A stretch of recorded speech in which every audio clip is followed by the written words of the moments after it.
Hello everyone, good afternoon and जय हिंद। मैं विवेक, आप सभी का स्वागत करता हूं Exampur defence warrior YouTube channel पे। कैसे आप सभी? बढ़िया। तो एयरफोर्स ओपन रैली भर्ती आपकी आ चुकी है, कुछ स्टेट की ही आई है, सभी की नहीं आई। तो इस वीडियो में हम लोग प्रॉपर तरीके से बात करेंगे कि कहाँ कहाँ की आई है, बाकी सबका क्या सीन है और क्या क्या प्रोसेस होने वाला, पूरा डिटेल में हर एक डाउट आपका क्लियर करेंगे।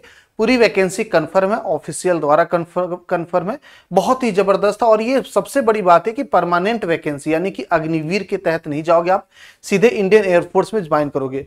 और जो अब बातें धीरे धीरे निकल के आ रही है अंदर से कि लगभग अब ये लग रहा है कि जितने भी टेक्निकल पोस्ट या फिर बोल दीजिए मेडिकल, एयरफोर्स XY बोल दीजिए, आप मेडिकल असिस्टेंट का बोल दीजिए, आप बोल दीजिए कि नेवी SSR की बात कर लीजिए, ये सारे जितने भी टेक्निकल पोस्ट मैक्सिमम है वो सारी परमानेंट होने के चांसेस है, क्योंकि उतनी तो उनकी ट्रेनिंग होती जितना उनको तो जॉब करने का टाइम मिल रहा है।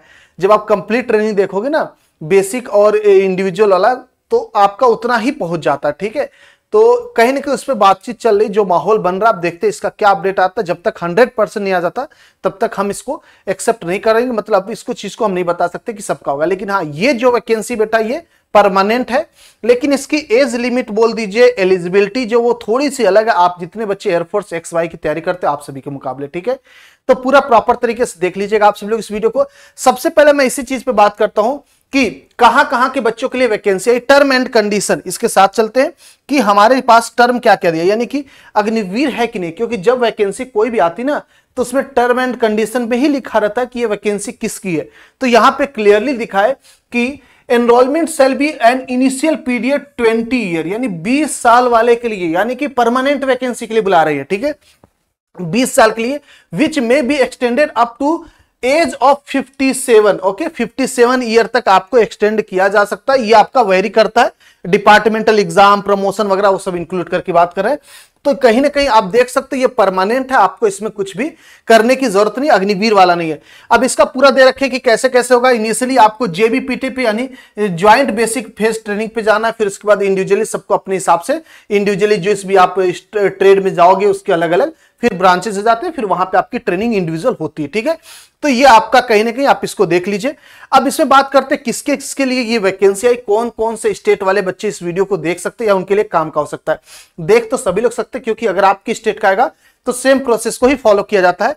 तो देखिए, ये कैंडिडेट जो मेल कैंडिडेट, ठीक है, मेल इंडियन या फिर गोरखा मतलब नेपाल के कैंडिडेट है, वो भी आप इसमें इंक्लूड कर सकते हैं। तो जो भी इंडियन है, कौन कौन से स्टेट से, आसाम से, अरुणाचल प्रदेश से है, नागालैंड से है, मणिपुर से है, मिजोरम से है, त्रिपुरा, मेघालय, सिक्किम, वेस्ट बंगाल, उड़ीसा, छत्तीसगढ़ एंड झारखंड, ये सारे स्टेट आपके कवर है। काउंट कर सकते हैं, 1 2 3 4 5 6 7 8 9 10 11 12 स्टेट टोटल ये कवर की है। 12 स्टेट के अंदर से ये सभी स्टेट, अगर आप सभी लोग यहां के हो तो आपके लिए वैकेंसी है। सर मैं अदर स्टेट से हूं, क्या इसको भर सकता हूं? बिल्कुल भी नहीं, ये इन्हीं स्टेट वाले बच्चों के लिए ही है। और सबकी जो एग्जामिनेशन होगा वो एक जगह होगा, मैं बताऊंगा कहां पे होगा प्रॉपर तरीके से। ठीक है, तो ये आपके सामने वैकेंसी आप सभी लोग देख सकते हैं। जो भी बच्चे आसाम से हैं, अरुणाचल प्रदेश, नागालैंड, मणिपुर, मिजोरम, त्रिपुरा, मेघालय, सिक्किम, वेस्ट बंगाल, ओडिशा, छत्तीसगढ़ एंड झारखंड, आप लोगों के लिए वैकेंसी निकली। ओके, आइए बात करते हैं इसके लिए आपको कहां जाना पड़ेगा। ये वैकेंसी जो ये वाई ग्रुप की है, वाई ग्रुप यानी कि नॉन टेक्निकल जिसको बोलते हैं, और मेडिकल असिस्टेंट ट्रेड की है, मेडिकल असिस्टेंट ट्रेड की है। अगर आप वाई ग्रुप का जॉब प्रोफाइल कभी चेक करोगे, वाई ग्रुप का जो जॉब प्रोफाइल होता है, मैं आप इसको इस पे वीडियो भी किया हूं कि लोग जॉब क्या करते हैं, उसमें मेडिकल असिस्टेंट भी एक प्रोफाइल होती है। ठीक है, सिक्योरिटी की अलग प्रोफाइल होती है, बहुत सारी होती है, मैं सब कुछ बनाया इस पे। तो जो मेडिकल असिस्टेंट वाले होते हैं उनकी अलग से कहीं ना कहीं रिक्रूट कर रहे हैं। ठीक है, तो ये आपका होने वाला है। और बाकी कहां पे होने वाला है, ये एयरफोर्स स्टेशन बैरकपुर में होने वाला है। 24 आपका जाएगा परगना नॉर्थ हो जाएगा, वेस्ट बंगाल, हाँ ठीक है, बैरकपुर वेस्ट बंगाल। ठीक है, बैरकपुर वेस्ट बंगाल में पूरी वैकेंसी होने वाली है। कौन कौन से स्टेट इंक्लूड आप देख लीजिए। दूसरी चीज, अब हम बात करते हैं एलिजिबिलिटी। तो पहली एलिजिबिलिटी तो वही हो गई, ठीक है, पहली एलिजिबिलिटी तो यही हो गई, मतलब कि यही स्टेट वाले ही इस एग्जाम को दे सकते हैं, पहले बता दूं।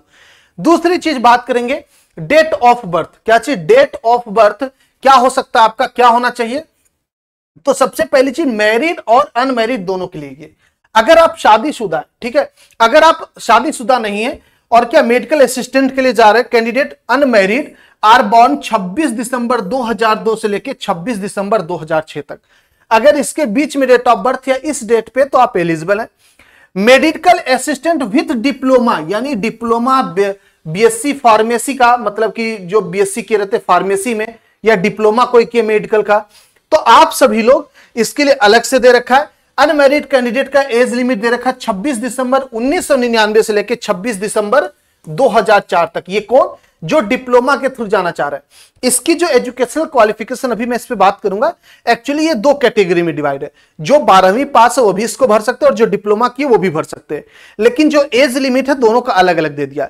डिप्लोमा वालों का एज लिमिट आपका दिया है 26 दिसंबर 1999 से लेकर 26 दिसंबर 2004, और जो 12वीं पास है उनका है 26 दिसंबर 2002 से लेकर 26 दिसंबर 2006। ये किसका बेटा? ये जो 12th पास पे जाएंगे। अगर आप 12th पास हो किससे? पीसीबीसी, और बात करूंगा फिजिक्स केमिस्ट्री बायोलॉजी से, तो आपके लिए ये है।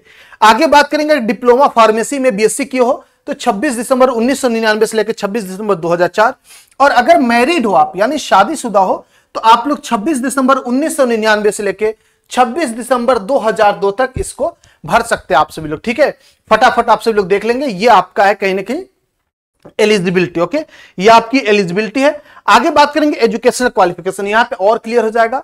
तो पहली चीज हमारी होगी कौन से स्टेट वाले बच्चे भर सकते हैं। दूसरा चीज एज लिमिट उसके बीच में कि नहीं, आप देख लीजिए। तीसरी चीज आपका एजुकेशन। एजुकेशन दो कैटेगरी में डिवाइड किया है। पहला चीज आप 12वीं पास से किससे? फिजिक्स केमिस्ट्री बायोलॉजी से एंड इंग्लिश। ठीक है, इंग्लिश तो रहता ही है। Physics chemistry biology.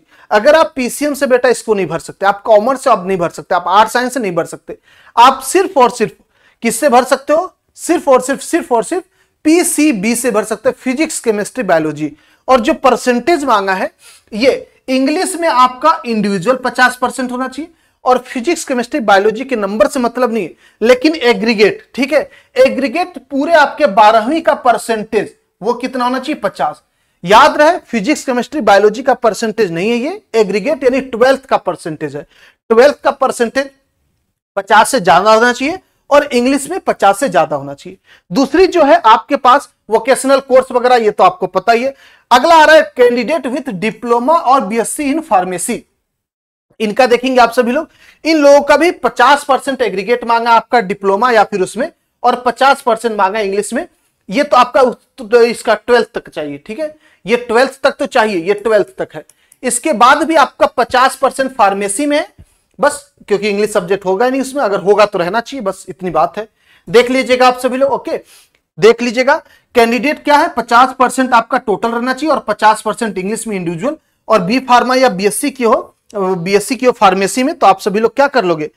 50% इससे कर सकते हो। अगर कोई बच्चा क्या किया? मेडिकल किया, बी फार्मा किया, बीएमएस किया है, डेंटल में किया है, मतलब मेडिकल साइंस में कुछ भी किया है, वो भी इसको भर सकता है। ठीक है, ऐसा मत सोचिएगा सिर्फ बीएससी वाले ही भर सकते हैं।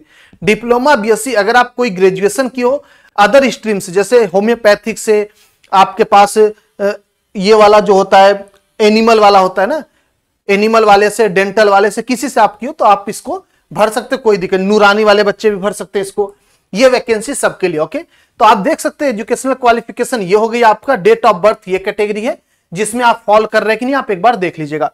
अब डोमिसाइल की बात करेंगे, यहां पे क्या क्या लगने वाला है। तो देखिए, आप जिस भी कॉलेज इंस्टीट्यूट से पढ़े हो वहां का क्या रहना चाहिए? वो आपका उसी स्टेट से रहना चाहिए। मतलब कि अगर जैसे कि मान लीजिए वैकेंसी वेस्ट बंगाल की निकली है, आप वेस्ट बंगाल के निवासी और वेस्ट बंगाल में ही पढ़े रहने चाहिए।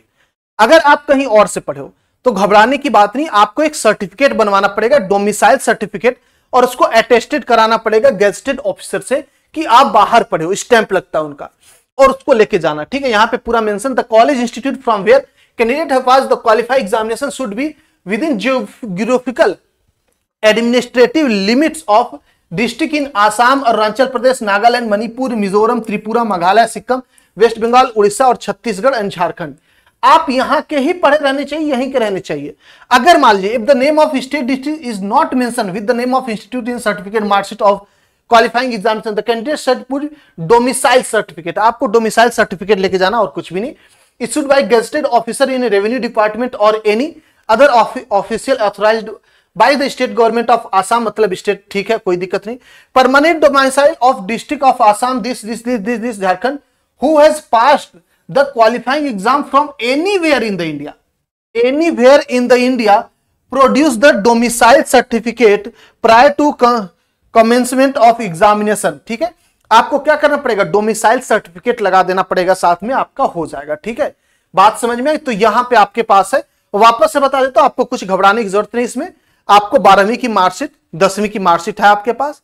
अगर आप कहीं और से पढ़ाई की हो, या बीएससी से फार्मा में बीएससी की हो, या फिर डिप्लोमा की हो, या कोई मेडिकल और की हो, तो आपको क्या करना, अगर बाहर से की हो तो आप डोमिसाइल उसके साथ अटेस्ट कर दोगे।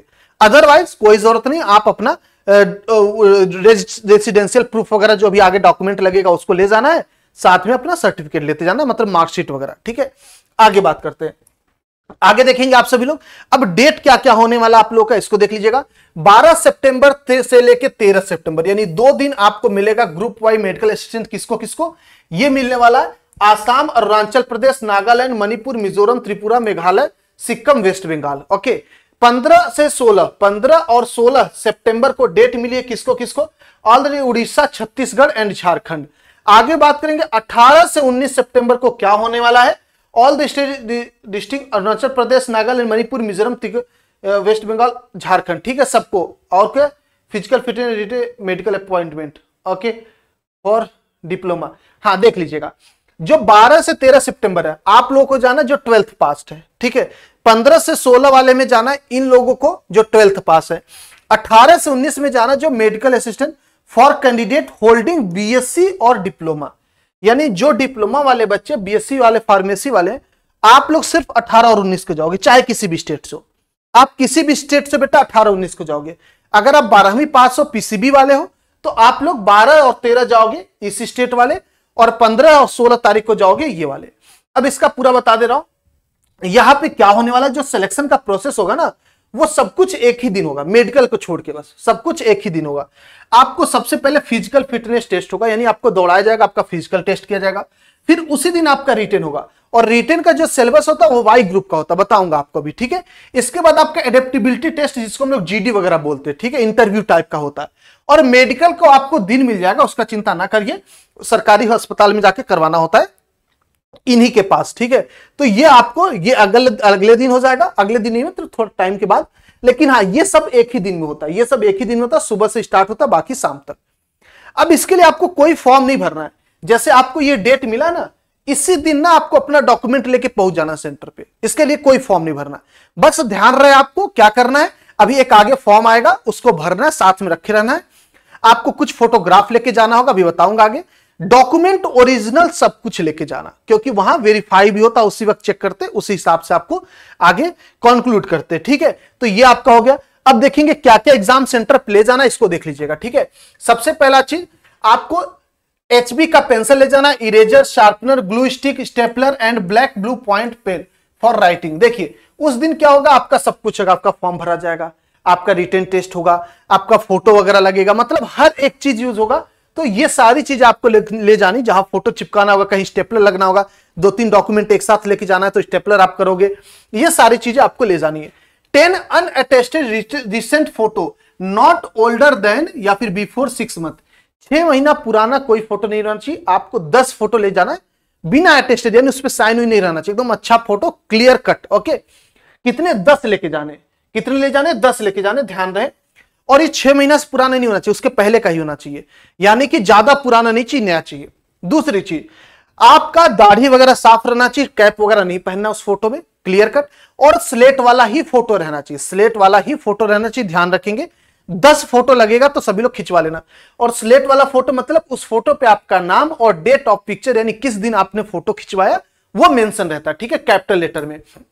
आगे बात करेंगे ओरिजिनल, आपको ओरिजिनल क्या लेके जाना है? 10th पास सर्टिफिकेट, 10वीं का सर्टिफिकेट ले जाना ओरिजिनल, और साथ ही साथ 4 क्या लेके जाना है? Photo copy.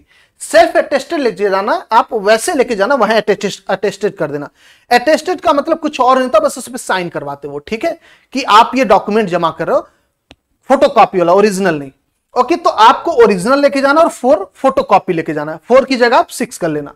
आगे बात करेंगे ओरिजिनल आपको 12th का चाहिए सर्टिफिकेट, और साथ साथ 4 उसका फोटो कॉपी भी चाहिए, सेल्फ अटेस्टेड वहीं पे कर लेना, कोई दिक्कत वाली बात नहीं है। आगे बात करेंगे examination passing certificate and marksheet. Marksheet भी रख लेना, पासिंग सर्टिफिकेट। देखो पासिंग सर्टिफिकेट और मार्कशीट का सीन कुछ ऐसा है, जैसे कि सीबीएसई बोर्ड होता है, तो कई स्टेट बोर्ड ऐसे होते हैं जो कि पासिंग सर्टिफिकेट और मार्कशीट एक ही साथ देते हैं, मतलब वो एक ही चीज देते, दोनों चीज नहीं देते। और सीबीएसई बोर्ड दोनों देता है, जिसको हिंदी में सनद बोलते हैं, ठीक है। सनद लेके जाना और मार्कशीट, ये आपका है पूरा। Original and 4 attested certificate, BSc अगर डिप्लोमा फार्मेसी वगैरह हो, आप डिप्लोमा वाले हो तो उसका ओरिजिनल और 4 फोटोकॉपी, ये आपका क्या है, डॉक्यूमेंट के तौर पे लेके जाना, जो वहां पे जरूरत पड़ेगा, ये सब चीजें जमा होंगी। इसके अलावा जो आपको लेके जाना होगा, ध्यान रखेंगे, इसके अलावा जो आपको लेके जाना, आधार कार्ड बहुत मैंडेटरी है, लिख लीजिएगा। आधार कार्ड बेटा मैंडेटरी है, ठीक है, आधार कार्ड मैंडेटरी है। डोमिसाइल सर्टिफिकेट रख देना, डोमिसाइल सर्टिफिकेट, क्योंकि कोई भी अगर एड्रेस में दिक्कत आएगी, क्योंकि क्या दिक्कत है ना इसमें, ये स्टेट का है, दूसरे लोग दूसरे स्टेट का नहीं भर सकते, तो ये बहुत जोर देंगे आपके डोमिसाइल पे कि आप इस स्टेट से बिलोंग करते हो कि नहीं बिलोंग करते हो। तो डोमिसाइल सर्टिफिकेट रख लेना। अगर किसी भी जगह स्पेलिंग एरर भी हुआ या कुछ भी हुआ, नहीं मैच खाया डाटा, तो डोमिसाइल सर्टिफिकेट वेरीफाई कर देगा कि आप वहीं से हो, ठीक है। तो सभी बच्चे डोमिसाइल बनवा लेना, इसको अलग से लेके चलना, ये बहुत जरूरी है, ठीक है। Aadhaar card, 10th marksheet, 12th marksheet, domicile certificate, pan card का कोई जरूरत नहीं, अभी पैन कार्ड आपको बाद में लगेगा, चिंता ना करिए। तो ये आपको डॉक्यूमेंट लेके पहुंचना है वहां पे। अब देखेंगे यहाँ पे ओरिजिनल एंड 4 डोमिसाइल सर्टिफिकेट, देखो लिख भी दिया इसने, डोमिसाइल सर्टिफिकेट बोल दिया ना, ओरिजिनल और 4 क्या फोटोकॉपी चाहिए डोमिसाइल सर्टिफिकेट, इसके बिना दिक्कत हो जाएगा, ये बहुत जरूरी है, okay. Original and 4 attested photocopy of Delhi file son of air force person, अगर आप एयरफोर्स मतलब आपके पिताजी या घर में आपके पिताजी बेसिकली ब्लड रिलेशन ही होता है, एयरफोर्स में काम करते, तो उसका आपको क्या चाहिए, फोटोकॉपी चाहिए उनके आईडी का, ठीक है, सेल्फ अटेस्टेड, हाँ ठीक है। और क्या चाहिए, सर्टिफिकेट, ओके, फॉर्मेट अवेलेबल है, ओके, मतलब कि आपको अगर वहां से हो तो आपको सर्टिफिकेट बनाना पड़ेगा, AFNET CSB के वेब पेज पे फॉर्मेट मिलेगा, उसको पूरा फिल करवा देना अपने पिताजी से और उस पर उनका साइन करवा देना, और कुछ नहीं। पर्सन ऑफ सर्विस ठीक हटा दिए। ओरिजिनल एंड 4 सेल्फ अटेस्टेड, ये सब चीजें उन्हीं लोगों के लिए ना, अब वो लोग जानते हैं अच्छे से, सर्टिफिकेट वगैरह होता है। आगे बढ़ते, NOC in original and 4 attested self attested photocopy from candidate personally serving in a government organisation, अगर कोई भी आदमी, कोई आप किसी गवर्नमेंट सरकारी नौकरी सरकारी जगह पे जॉब करते हो, तो आपको क्या करना होगा, वहां से NOC बनवाना पड़ेगा और उस पर साइन करके ले जाना होगा, ठीक है। Non objectional certificate, non objectional certificate, okay. Original and 4 self attested photocopy of NCC ABC certificate, okay. अगर आपके पास NCC है तो आपको ओरिजिनल और 4 फोटोकॉपी लेके जाना, okay. Candidate discharge from Indian army, अगर आप कभी भी इंडियन आर्मी में सर्व कर चुके, वहां से छोड़ दिए, तो आप सभी को original and 4 self attested photocopy of discharge certificate मिलता है, मतलब बिना बताए छोड़ोगे तब नहीं मिलेगा, ये जब परमिशन लेके छोड़ते तो ये मिलता है डिस्चार्ज सर्टिफिकेट, उसको लेके जाना पड़ेगा, ठीक है। आगे बढ़ते, ये देखिए, ये फॉर्म आप लोगों को ले जाना, ठीक है, सेंटर पे ये फॉर्म लेके जाना है आपको, ये पूरा PDF में यहाँ पे कमेंट बॉक्स में लिंक दे दूंगा, इस PDF का डाउनलोड कर लेना आप सभी लोग, और साथ ही साथ देख लीजिए इसमें आपको फिल करना है। अगर आपकी उम्र 18 से ज्यादा है तो आप खुद भरोगे, यानी कि आप खुद साइन करोगे यहाँ पे, अदरवाइज सिग्नेचर में यहाँ पे, अदरवाइज आपके पिताजी करेंगे, ओके, या आपके घर में कोई बड़ा, देखिए आप लिखोगे आई, अपना नाम लिखोगे, यहाँ पे नेम लिख देना, ओके। सम गार्जियन ऑफ, यानी किसके गार्जियन में काम करते, गार्जियन मतलब कोई भी हो सकता है, जरूरी नहीं मम्मी पापा हो, भाई भी हो सकता है, आपकी सिस्टर भी हो सकती है, कोई भी हो सकता है, ठीक है। Whose date of birth is, do hereby give my consent, I son of father of guardian of, अच्छा नहीं, यहां पे ना आप अपने पेरेंट्स का नाम लिखोगे, okay. Application applicable respect candidate both above and below, दोनों के लिए, आई फादर गार्जियन ऑफ, चलो ठीक है, यहां पापा का नाम लिखना, या गार्जियन, किसी एक गार्जियन का नाम लिख देना, ठीक है, किसी एक गार्जियन का नाम लिख देना, और यहां पे आप अपना नाम लिखोगे, ठीक है, अपना नाम लिखना, और यहां पे अपना डेट ऑफ बर्थ लिखना, ये आपका होने वाला, give consider my self word appear, ठीक है, ये ठीक है। सिग्नेचर आगे देख लो, यहां पे name of candidate parent guardian, मतलब जो भी आप अपना लिख सकते हो या फिर पिताजी का, जो भी जो साइन करेगा यहाँ पे, अगर आप करोगे, अगर 18 साल से उम्र ज्यादा आपकी है तो आप अपना नाम लिखोगे, यहाँ साइन करोगे, अगर पेरेंट्स कर रहे हैं तो वो यहाँ पे नाम लिखेंगे, यहाँ पे साइन करेंगे। रिलेशन विद द कैंडिडेट, ठीक है, इसको खाली भी छोड़ सकते हैं आप, डेट यहाँ पे लिख देना, अगर आप भर रहे हो तो उसको खाली छोड़ देना। आगे बढ़िए, सिलेक्शन प्रोसीजर, ठीक है, सिलेक्शन प्रोसीजर क्या होने वाला बता दिया मैंने आपको। सबसे पहले क्या करना होगा, वेरिफिकेशन ऑफ एलिजिबिलिटी, वो सबसे पहले आपका डॉक्यूमेंट चेक करेंगे कि आप एलिजिबल हो कि नहीं। कोई फॉर्म नहीं भरना, आपको डॉक्यूमेंट लेके सेंटर पे जाना चुपचाप। तो आप जो डॉक्यूमेंट लेके जाओगे उसमें क्या है, 10th का मार्कशीट है, सर्टिफिकेट ओरिजिनल और फोटोकॉपी 4। आपको 10 अपना फोटो लेके जाना, वो भी स्लेट वाला, ठीक है। 6 महीना से पुराना फोटो नहीं रहना चाहिए, नया रहना चाहिए। 2 बात होगी। तीसरी, आपको 12th का मार्कशीट सर्टिफिकेट 4 फोटोकॉपी के साथ। 5वां, चौथा, अगर आप डिप्लोमा किए तो आप वो ले जाओगे, उसका सर्टिफिकेट ओरिजिनल 4 कॉपी। 5वां आपका डोमिसाइल सर्टिफिकेट। 6ठा आपका आधार कार्ड नेसेसरी है। कम से कम इतना डॉक्यूमेंट आपके साथ रहना ही चाहिए, ठीक है। ये आप लेके जाओगे तो इसके थ्रू आपका क्या करेंगे, ये वेरीफाई कर लेंगे। अब इसके बाद क्या होगा, आपका वेरीफाई करने के बाद आपका रिटन टेस्ट लेंगे, ठीक है। सबसे पहले पीएफटी स्टार्ट होगा। सबसे पहले आपका क्या होगा, पीएफटी स्टार्ट होगा। PFT consisting of 1.6 kilometre, 1600 metre आपको दौड़ना है 7 मिनट में, for candidate up to age of 21। और अगर 21 साल से ज्यादा आपका उम्र है, यानी जो डिप्लोमा वाले बच्चे बेसिकली उनकी बताओ, जो अनमैरिड हैं वो उनकी बात करूं, जो 21 साल से जिनका एज ज्यादा है उनको टाइम मिलेगा 7 मिनट और 30 सेकंड, यानी 30 सेकंड उनको ज्यादा मिलेगा, ठीक है। For candidate above 21 year and holding diploma, हाँ वही लिखा, देखिए डिप्लोमा और बीएससी इन फार्मेसी वाले जो है उनको 30 सेकंड ज्यादा मिलेगा, यानी 1600 मीटर आपको दौड़ना है 7.5 मिनट में, okay. In addition candidate dates will have to complete 10 pushup. आपको उसी दिन उसी वक्त स्टार्ट होगा, 10 पुशअप करना है आपको, 10 सीटअप करना और 20 स्क्वाट करना है, ठीक है, विद टाइम, ठीक है। ये आपका हो जाएगा, देख लीजिएगा, ठीक है। आपको 1600 मीटर दौड़ना ध्यान रखेंगे, और साथ ही साथ क्या क्या आपको 10 पुशअप करना, 10 सीटअप और 20 आपको करना स्क्वाट। और एक चीज बता दें, ये बॉयज के लिए है, ये गर्ल्स के लिए नहीं है, ठीक है। ये गर्ल्स के लिए नहीं, पहले बता दूं। क्यों सर, कहीं लिखा तो है नहीं। देखो मेडिकल से ही पता चल जाता गर्ल्स के लिए है कि नहीं। मेडिकल में गर्ल्स के लिए पुशअप नहीं देता कभी भी, इसकी जगह बेंट नहीं देता है, ठीक है, बेंट नहीं देता है, कभी भी आप देखोगे बेंट नहीं देता है। तो ये सिर्फ मेल कैंडिडेट के लिए ही है, ध्यान देंगे आप सभी लोग, फीमेल कैंडिडेट के लिए नहीं, ये सिर्फ और सिर्फ मेल कैंडिडेट के लिए ही है। आगे बढ़ते हैं, आगे देखें, candidate are advise to bring the sports shoes, आपको स्पोर्ट्स शूज लेके जाना है।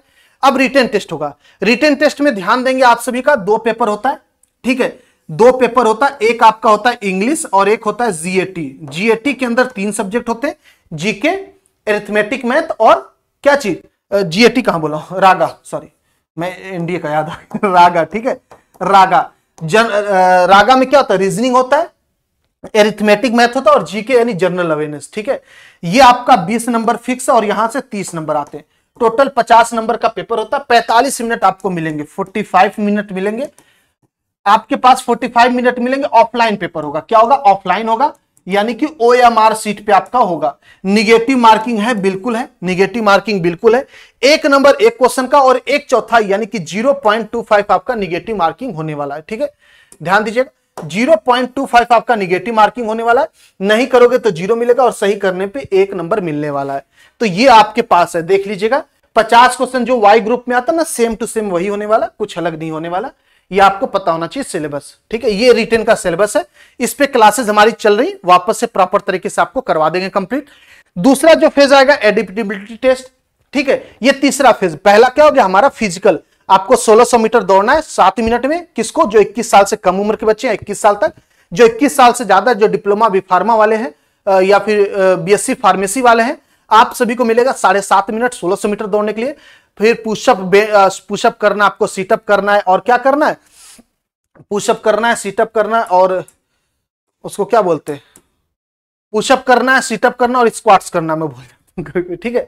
ये आपको करना है, ये पहला फेज है, यानी कि आपका पीएफटी चेक हो गया। दूसरा फिर रिटेन होगा, जहां पे 50 क्वेश्चन देखने को मिलेंगे, 20 इंग्लिश के, 30 आपके रागा के। 1 क्वेश्चन 1 नंबर का, 45 मिनट का पेपर होगा और -0.25 निगेटिव मार्किंग है, ठीक है।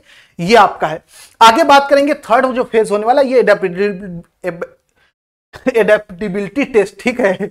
लगातार बोलने से थोड़ा जुबान फंसने लगता है, क्योंकि टाइम कम होता है ना, कम ही टाइम पे सब कुछ बताना होता है, क्योंकि आपके पास भी इतना टाइम नहीं कि आधा घंटा आप यही वीडियो देखो ना। तो आपको क्या करना होगा, इससे गुजरना पड़ेगा। आपको पता है कैसा होता है ये जीडी वगैरह, ग्रुप डिस्कशन, इंटरव्यू जैसा पार्ट होता है। इसमें बहुत ज्यादा कुछ बताने की, जहां पे इंट्रोडक्शन या किसी एक पॉइंट पे आपका डिस्कशन चलता है, उससे आपको ये पॉइंट आउट करते कि आप उस लायक हो कि नहीं, ठीक है। फिर आता आपका मेडिकल, इसके लिए आपको अलग से बुलाया जाएगा। देखेंगे candidate who qualified eligibility test 2 shall be medically examine in the month of September 2023 at SNC air force station Barrackpore, यही ठीक है, वेस्ट बंगाल पे बुलाएंगे, ठीक है, वेस्ट बंगाल पे ही बुलाएंगे आपको। ओके, वेस्ट बंगाल में ही आपको जाना पड़ेगा मेडिकल के लिए। और एक चीज बता दूं, क्या होता है ना, कभी भी आपका ओपन रैली भर्ती होता है तो जरूरी नहीं एक ही दिन तीन हो जाए, हो सकता है एपेडिबिलिटी टेस्ट मान लीजिए उस दिन नहीं हो पाए तो वो अगले दिन भी बुला लेते हैं, ठीक है, इसके लिए आप तैयार होगे, ये उनके ऊपर होता है, सेंटर के ऊपर। आगे बात करेंगे हम सभी लोग, और कुछ नहीं, आपको यहीं पे जाना पड़ेगा, क्या क्या चेक होगा ये देख लीजिएगा। ब्लड हेमोग्राम होगा, यूरिन हो जाएगा, बायोकेमिस्ट्री होगा, blood sugar, fasting PP, serum cholesterol, urea, uric acid, सिट्रेन, एलएफटी, ठीक है, जो भी आपका मेडिकल होता है, एक्सरे, चेस्ट वगैरह, ये सारी चीज। ओके, चेस्ट का एक्सपेंशन मांगता है 5 सेंटीमीटर। और उन बच्चों के लिए बता दूं जो टैटू वाले, अगर मान लीजिए आपके पास टैटू है ना, तो परमानेंट टैटू अलाउड नहीं है, लेकिन कुछ मान लीजिए किसी आदिवासी इलाके से या आपके रिलीजियस से रिलेटेड है, जो कल्चर से रिलेटेड कह दीजिए, जिसको फॉलो करते आ रहे हैं आपके पूर्वज, तो उस केस में हो भी सकता है आपको ले ले, हो भी सकता नहीं ले, ठीक है, ये दोनों डिपेंड करेगा। वहां पे हर सेंटर का अलग अलग डिसीजन होता है, तो वहां पे जब जाओगे तो हो सकता है वो माने ना माने, उनकी मर्जी, उस वक्त कौन ऑफिसर मौजूद है, ठीक है। तो टैटू वाला सीन उनके ऊपर डिपेंड करेगा, उसमें हम नहीं कुछ कह सकते। आइए, ओके, इसके बाद क्या होगा, जब आपके पास सब कुछ हो जाएगा, मेडिकल वगैरह हो जाएगा, उसके बाद पीएसएल आपका निकलेगा। पीएसएल जो लगने वाला वो 14 नवंबर 2023 को क्लियर हो जाएगा और वहां पे लग जाएगा, जाके वेस्ट बंगाल वाले पे लग जाएगा। और आपके पास ऑनलाइन भी मिल जाएगा ये, ठीक है, ऑनलाइन आपको वेब पोर्टल एयरमैन सिलेक्शन.cdac.in पे मिल जाएगा आपको, इसमें कोई बहुत बड़ी बात नहीं, ये आपका सिंपल सा है, ठीक है। तो इसके बाद आपको क्या जाना होगा, उसके बाद आपको ट्रेनिंग में जाना पड़ेगा और फिर हो गया काम, ठीक है। तो ये आपका होने वाला है एनरोलमेंट लिस्ट, उसके बाद आएगा। हाँ, अब मोस्ट इंपॉर्टेंट चीज यहां पे लिखिए, देखिए, कभी भी आपका जो पेपर होने वाला है हिंदी इंग्लिश दोनों में होगा, तो सारा इंस्ट्रक्शन जो रहेगा बाइलिंगुअल रहेगा, हिंदी इंग्लिश, सब कुछ आपको हिंदी इंग्लिश में मिलेगा। क्वेश्चन पेपर अगर मान लीजिए कहीं पे भी ऐसा होता है कि हिंदी इंग्लिश मैच नहीं करता है, तो उस केस में इंग्लिश को ही प्रेफरेंस माना जाएगा। If there is any variation between English and Hindi, any other regional language version of the advertisement, English version should be taken as authentic, यानी यही सही माना जाएगा। तो उम्मीद करता हूं आपको समझ में आ गया होगा, पूरा इंफॉर्मेशन अच्छे से, है ना, पूरा प्रॉपर तरीके से समझ में आ गया होगा हर एक बात। अगर बात समझ में आ गई तो बता दीजिए सभी लोग। ये ओपन रैली भर्ती किसके लिए है पहले बता दो, वापस से रिपीट कर देता हूं। मेल कैंडिडेट, ठीक है, मैरिड अनमैरिड दोनों के लिए। एजुकेशनल क्वालिफिकेशन क्या बेटा, पीसीबी जरूरी है। और साथ साथ अगर आपके पास अगर है तो भी ठीक है, नहीं है तो भी, पीसीबी के साथ साथ अगर डिप्लोमा है तो भी आप एलिजिबल, एज ज्यादा मिल जाएगा। बीएससी फार्मेसी में तो भी आप एलिजिबल हो, ठीक है। ये पहला एलिजिबिलिटी हो गई, दूसरी ये हो गई। तीसरी, आपको जो स्टेट बताया 12 स्टेट, उसी में से आप होने चाहिए। चौथी, आपका पेपर कैसे होगा, आपको कहां जाना पड़ेगा, आपको वेस्ट बंगाल जाना पड़ेगा। मैंने दिन बता दिया किस दिन आपको जाना है, कंसेंट फॉर्म लेके जाना है, वहां पे आपको डॉक्यूमेंट लेके डायरेक्टली पहुंचना, ठीक है, डॉक्यूमेंट लेके डायरेक्टली पहुंचना है। कितने बजे पहुंचना है, 10 बजे के पहले पहले तक, ठीक है, 10 बजे के पहले पहले तक पहुंचना, बता दू टाइम, इससे ध्यान रखेंगे। 10 बजे से पहले पहले लास्ट टाइम होता है, इसके पहले आपको पहुंचना रहेगा सेंटर पे, तो आप कोशिश करिए 7:45 तक पहुंच जाइए, ठीक है। 7:45 से गेट वगैरह स्टार्ट हो जाता खुलना, 7:45 AM याद रखेंगे, से 10 बजे तक आपको वहां पहुंच जाना कैसे भी करके सेंटर पे।